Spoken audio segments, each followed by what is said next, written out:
सादिका उग्र जादूगरनी के सामने आ गई थी। उसने उग्र जादूगरनी की आंखों में देखा और उस चुपके से किए गए हमले को याद किया जो उसने पहाड़ी की चोटी पर किया था। हमला बेहद ही सफल रहा था। उग्र जादूगरनी हमले के बारे में पूरी तरह से अनजान थी, लेकिन सादिका को सबसे ज्यादा कंफ्यूज करने वाली बात यह लगी कि जब उस पर हमला किया गया था तो उग्र जादूगरनी तुरंत ही बेहोश नहीं हुई थी। उसके पास इतना समय था कि वो बेहोश होने से पहले उसे जलाकर राख कर सके, लेकिन उसने ऐसा नहीं किया। मंदाकिनी ने सादिका को सोचने का मौका नहीं दिया। जैसे ही माइंड कंट्रोल स्पेल की वेव्स सादिका के दिमाग में घुसी, वैसे ही उसके झिझकने वाला लुक गुस्से में बदल गया और उसकी आंखें सुर्ख लाल हो गई। सादिका ने दो धारी भाले को दोनों हाथों से उठाया और उसे पूरी ताकत से आगे की ओर जोर देकर उग्र जादूगरनी के दिल पर वार कर दिया। बर्फ चकनाचूर हो गई। दो धारी भाले का अगला सिरा उग्र जादूगरनी के शरीर में घुस गया। भाले का सिरा उसके शरीर में घुसने के बाद एक मेटल के टकराने की आवाज आई। सादिका ने जिसे स्पाइक को उग्र जादूगरनी की पीठ में फंसाया था, उसे अभी तक हटाया नहीं गया था और वो अभी भी उग्र जादूगरनी के शरीर के अंदर था। हालांकि जब दो धारी भाला उसके शरीर में घुसा तो उसने ग्रीम स्टील स्पाइक को बाहर निकाल दिया, जिसके कारण मेटल के टकराने की आवाज आई थी। उग्र जादूगरनी ने अपना सिर उठाया और एक दर्दनाक चीख निकाली। उसके चारों ओर की बर्फ टुकड़ों में बिखर गई। बर्फ सभी दिशाओं में उड़ गई और सादिका की स्किन बर्फ के टुकड़ों की धार से कट गई। आपदा की आग एक गुस्सैल जानवर की तरह सभी दिशाओं में फैल गई। आपदा की आग उग्र जादूगरनी के चारों ओर एक समुद्र की तरफ फैल गई और सभी चीजों को जला दिया। सादिका ने अचानक ही अपने दिमाग पर कंट्रोल हासिल कर लिया। जब उसने फायर फ्लेम्स को अपनी ओर बढ़ते देखा तो वो घबरा गई।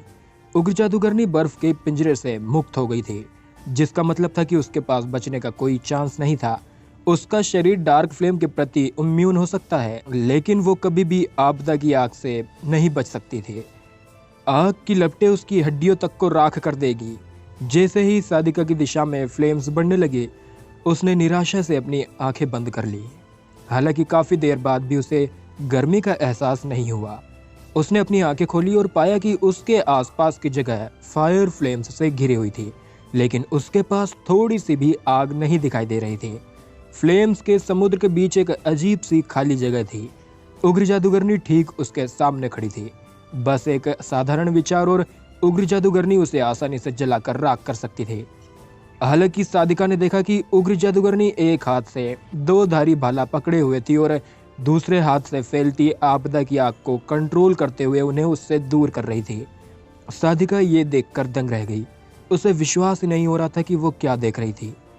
आग का समुद्र प्रचंड रूप से जल रहा था।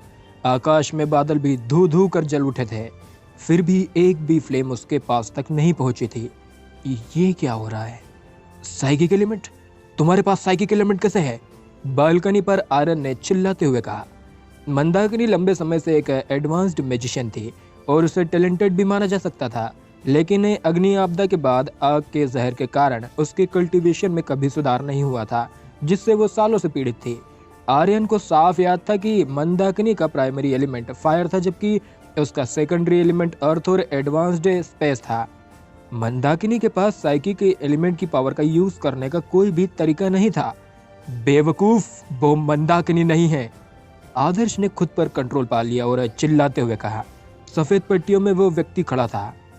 उसकी आंखों में दुष्ट शैतान की तरह एक शातिर चमक थी।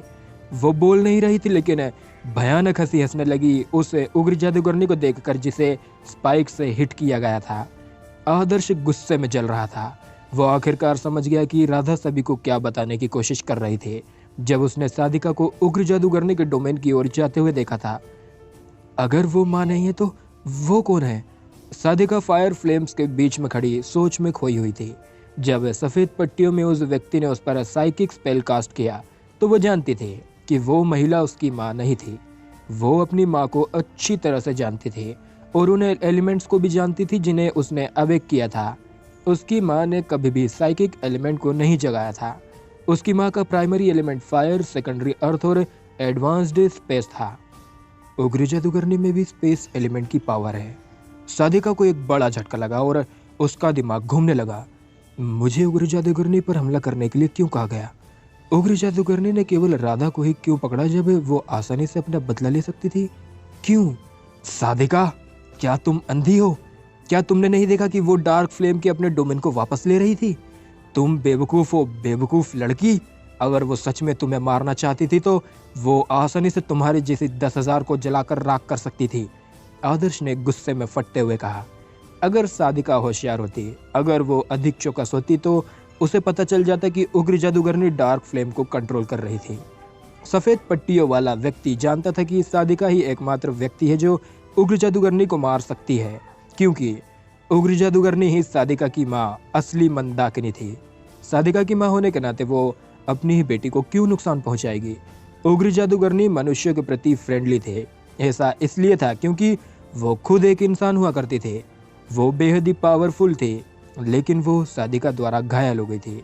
ऐसा इसलिए था क्योंकि कोई नहीं जानता था कि साधिका को देखकर उसका दिमाग पूरी तरह से खो गया था। वो घबरा रही थी क्योंकि उसे अपनी बेटी को गले लगाने का मन कर रहा था, जो बड़ी हो गई थी। लेकिन जब उसने अपने हाथ और शरीर को फायर फ्लेम्स से जलते हुए देखा तो वो निराशा में रह गई। उसी समय ग्रीम स्टील स्पाइक को उसकी पीठ में घोंप दिया गया। वो दिल में नहीं लगा था, लेकिन दर्द उसके दिल में 1000 गुना ज्यादा मजबूत था। ये कैसे हो सकता है? ये कैसे हो सकता है? उसने मुझे जो कुछ बताया वो सब कुछ झूठ था। साधिका का दिमाग खराब होने की कगार पर था। उसने उग्र जादूगरनी की ओर देखा, जिसकी आंखों में दुश्मनी या गुस्से का कोई निशान तक नहीं था। उग्र जादूगरनी साधिका को देख रही थी, लेकिन वो बोल नहीं सकती थी, भले ही उसके पास कहने के लिए बहुत कुछ था। वो अग्नि आपदा की फ्लेम्स से भस्म हो गई थी और एक उग्र फिगर ने उसे अग्नि आपदा फल खिलाया, जिसके बाद वो जिंदा रहने में कामयाब रही थी। वो तुम्हारी माँ की कहानी थी, लेकिन ये कहानी आधी है। राधा इशिता के सपोर्ट के साथ आदर्श के पास आई। उसकी आवाज़ सबके कानों में पड़ी। सबसे पहला काम जो उग्र जादूगरनी ने किया था वो था राधा को लेना, क्योंकि वो सभी को सच बताने की कोशिश कर रही थी। हालांकि सफ़ेद पट्टियों में बुरी महिला ने उसे मौका नहीं दिया। उसने तुरंत ही लोगों को उस पर हमला करने को कहा। राधा की उग्र जादूगरनी के साथ जुड़ने के बाद उसने तुरंत ही सच्चाई जान ली थी, लेकिन उसे एक कर्स, नाइटमेयर कर्स में डाल दिया गया था। राधा को होश में आने से रोकने के लिए सफ़ेद पट्टियों वाले व्यक्ति ने कर्स कास्ट किया था, ताकि वो सच्चाई का खुलासा न कर सके। उसका कल्टीवेशन हर किसी की अपेक्षा से बहुत ही आगे निकल गया था, इसलिए उसकी रियल आइडेंटिटी का पता लगाना मुश्किल था, जब तक कि आदर्श उसे रोकने के लिए नहीं आया और उसे अपने साइकिक एलिमेंट को उजागर करने के लिए मजबूर किया। सफ़ेद पट्टियों में लिपटी महिला वहीं पर खड़े रही। अगर उसका चेहरा ढका नहीं होता तो एक बेहद ही बदसूरत चेहरा दिखाई देता। उसका चेहरा उसकी मुस्कुराहट से पूरी तरह से मुड़ा हुआ था। उसने राधा को नहीं रोका। उसने एक ठंडी हंसी का ठहाका लगाया और तिरस्कार भरे स्वर में बोली, मेरे कर्ज को तुम्हें मार देना चाहिए था। ऐसा लगता है जैसे तुम्हारी आत्मा अनोखी है। अब सिचुएशन को देखते हुए सफ़ेद पट्टियों में व्यक्ति को अब इस बात की टेंशन नहीं थी कि राधा सभी को सच्चाई बता रही थी, क्योंकि वो पहले से ही उग्र जादूगरनी मंदाकिनी को खत्म करके जीत चुकी थी। उसे अग्नि आपदा फल के अधिकार का दावा करने के लिए कोई और नहीं रोक सकता था। वो अग्नि आपदा की फ्लेम्स से भस्म हो गई थी। अग्नि आपदा फल उसे पूरी तरह से ठीक होने में मदद नहीं कर सकता था। इस तरह उनके शरीर का मांस जल गया और उनकी आत्मा एक नए जीवन से जुड़ गई थी। इस तरह उनके शरीर का मांस जल गया और उनकी आत्मा एक नए जीवन से जुड़ गई थी और वो अपने वर्तमान स्वरूप में जी रही है, जैसा कि हम सभी देख रहे हैं। राधा की आवाज़ नरम थी, फिर भी उसने साइकिक स्पेल यूज़ किया था, ये श्योर करने के लिए कि हर कोई उसकी बात सुन सके। फिर वो कौन है? आर्यन ने पहले ही सफ़ेद पट्टियों वाले व्यक्ति से खुद को दूर कर लिया था। उसने महिला की ओर इशारा किया और कहा, उसे मंदाकिनी के बारे में सब कुछ कैसे पता चला? आर्यन एक बेवकूफ़ नहीं था। उसने भी पता लगा लिया था कि वो उसकी पत्नी मंदाकिनी नहीं थी। सफ़ेद पट्टियों में वो व्यक्ति सब कुछ जानता था जो उसके और उसकी पत्नी के बीच हुआ था, यहाँ तक कि छोटे छोटे सीक्रेट भी जो आर्यन ने पहले कभी किसी को नहीं बताए थे। साइकिक एलिमेंट, उसके पास साइकिक एलिमेंट और कर्स एलिमेंट है। राधा के बजाय इशिता बोली, जो राधा को पकड़े हुए थी। फीमेल कमांडर इशिता सफ़ेद पट्टियों में उसे व्यक्ति को घूरने लगी और उसने ठंडी आवाज़ में कहा, वो मंजली है जो आज भी मिलिट्री के वांटेड लिस्ट में है, ग्रीन सिटी मिलिट्री का सबसे बड़ा कलंक। मंजली ने एक तीखी हंसी उड़ाई। वो बहुत ही हैरान थी कि कोई उसकी असली पहचान जानता था। 10 साल से ज्यादा समय हो गया था जब किसी ने उसे पहचाना था। तो कोई है जिसे मैं अब भी याद हूँ। मुझे लगता है कि इस पूरी तरह से जले हुए शरीर में जिंदा रहने की मेरी सारी कोशिशें सार्थक रही है। वो ग्रीन सिटी सेना की गद्दार है जो 10 सालों से ज्यादा समय से हमारे द्वारा वांटेड करार की गई है। हमें लगा कि वो मर चुकी है, लेकिन अब मुझे पता चला कि वो एक अलग पहचान में रह रही थी। इशिता जादू नगरी के लिए पूरे रास्ते आई थी क्योंकि उसे तारों वाले पेड़ के नीचे कुछ ऐसा मिला था जो मंजुली से संबंधित था। हालांकि वो इसके बारे में श्योर नहीं थी, लेकिन क्योंकि यह उसके मोस्ट रिस्पेक्टेड मिलिट्री इंस्ट्रक्टर की मौत से रिलेटेड था, इसलिए उसने आने और सुराग ढूंढने का फैसला किया था। असल में उसने भी ऐसा होने की उम्मीद नहीं की थी। वो सफेद पट्टियों वाले व्यक्ति की पहचान के प्रति बिल्कुल भी संदिग्ध नहीं थी और उसने कभी नहीं सोचा था कि असली मंदाकिनी उग्र जादूगरनी थी। जाहिर है, मंजली जो साइकिक एलिमेंट और कर्स एलिमेंट के साथ निपुण थी, उसने उसकी यादों सहित उग्र जादूगरनी के बारे में सब कुछ जान लिया था, जिससे उसे मंदाकिनी के भेष का इस्तेमाल करके रायज़दा फैमिली में रहने का मौका मिला। यह ठीक रहता अगर उसने केवल मंदाकिनी के रूप में खुद को बदल लिया होता और अपना बाकी जीवन शांति से बिताया होता। हालांकि वो उन सभी चीज़ों का प्लान बना रही थी जो आज हुई थी, ताकि उसे अग्नि आपदा फल के साथ एक नया जीवन मिल सके। जब अग्नि आपदा हुई तो उसके प्लान को अमल में लाया गया। वो जानती थी कि मंदाकिनी उग्र जादूगरनी में बदल गई थी और वो अग्नि आपदा फल को प्रोटेक्ट कर रही थी। इस बीच वो जानती थी कि मंदाकिनी ने उसकी बेटी को बहुत ही याद किया है, इसलिए उसने जानबूझकर साधिका का ब्रेन वॉश किया था। इसलिए लड़की ने अग्नि आपदा फल प्राप्त करने के लिए दृढ़ संकल्प किया था। एक्चुअली अगर इस साधिका ने आदर्श और बाकी लोगों को बर्निंग वैली तक फॉलो नहीं किया होता तो वो पर्सनली उसे अपने प्लान को पूरा करने के लिए वहां ले जाते, क्योंकि उग्र जादूगरनी की एकमात्र कमजोरी साधिका थी। इसलिए वो कई सालों से इंतजार कर रही थी। उसका प्लान था कि बेटी अपनी ही माँ को मार डाले।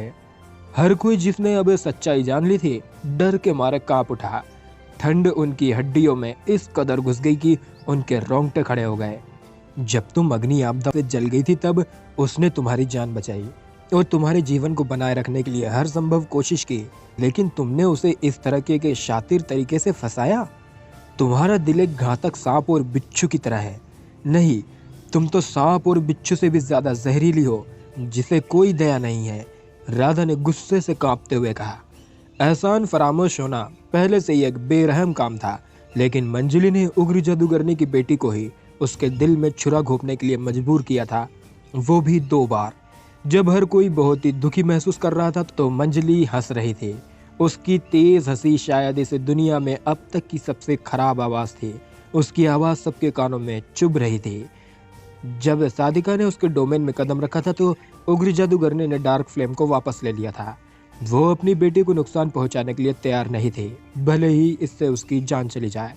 यहाँ तक कि जब 2 धारी भाले ने उसके दिल में छेद कर दिया और उसने आपदा की आग से कंट्रोल खो दिया और यह उसके शरीर से बाहर निकल गई, तब भी उसने अपने हाथों का इस्तेमाल एक सेफ एरिया बनाने के लिए किया, जिससे साधिका तक कोई आग न पहुंचे। जो कुछ भी हुआ था वो मंजली पर थोड़ी सी भी दया करने के लायक नहीं था। अगर उसमें जरा सी भी दया होती तो ऐसा कुछ नहीं होता। आग की लपटों के समुद्र के बीच एक जगह थी जो पूरी तरह से सेफ थी। साधिका के दिमाग में उसकी बचपन की यादें उमड़ पड़ी। तेज बारिश के दौरान वो अपनी माँ की गोद में छुपी हुई थी। उसकी माँ ने उस पर बर्फीली बारिश की एक भी बूंद नहीं गिरने दी थी। वो अपनी माँ के प्यार को कभी नहीं भूली थी, इसलिए वो हमेशा अपनी माँ के लिए कुछ करना चाहती थी। हालांकि चीज़ें वैसी नहीं हुई जैसा उसने सोचा था। इसके बजाय उसने अपने ही हाथों से अपनी माँ को मार डाला था। उसकी माँ अपनी जिंदगी के आखिरी पल में भी हमेशा की तरह उसकी रक्षा कर रही थी और उसे किसी भी तरह की चोट नहीं लगने दे रही थी। उस जगह के अंदर जहाँ कोई आग नहीं थी, साधिका ने अपने घुटनों पर घुटने टेक दिए। उसका बड़ा दुख मंजली के प्रति जबरदस्त गुस्से में बदल गया। वो अब भी वैसे ही है, वो बिल्कुल नहीं बदली। आर्यन ने अपना दिमाग खो दिया था और वो बस एक ही सेंटेंस को बार बार बुदबुदा रहा था। थोड़ी देर पहले आर्यन ने सफेद पट्टियों में उस व्यक्ति को यह कहते हुए बताया था कि वो बदल गई है। उसने उससे कहा था कि हर इंसान अंततः बदल जाएगा, जिससे आर्यन को बहुत ही राहत मिली, क्योंकि उसने भी एक्सेप्ट किया था कि वो भी बदल गया था। हालांकि वो अब अपने को थप्पड़ मारने की इच्छा के साथ बेहद ही शर्मनाक महसूस कर रहा था। जिस मंदाकिनी को वो जानता था वो कभी नहीं बदली थी। उसने उसे बचाने के लिए खुद को बलिदान कर दिया था और अब वो फिर से वही काम कर रही थी। उसे जलने की यातना का सामना करना पड़ा, जिसके कारण उसे अपना शरीर खोने के लिए मजबूर होना पड़ा। वो 10 सालों से अकेले एक प्राचीन पेड़ के नीचे रह रही थी। अब उसकी ताकत कितनी भी ज्यादा क्यों ना हो, लेकिन उसकी आत्मा अभी भी शुद्ध और पवित्र थी। इस बीच आर्य ने जब खुद को देखा तो वो एक जानवर से अलग नहीं था। जब मंजली ने सादिका से उग्र जादूगरनी को मारने को कहा था, तब अगर उसने उसे रोकने की कोशिश की होती तो वो इस बड़ी आपदा को होने से रोक सकता था। वो अपने लालच में पूरी तरह से अंधा हो गया था। अग्नि आपदा फल, अग्नि आपदा फल अभी भी उसकी जान बचा सकता है। आर्यन के दिमाग में अचानक ये विचार आया और उसने चिल्लाते हुए सभी से कहा,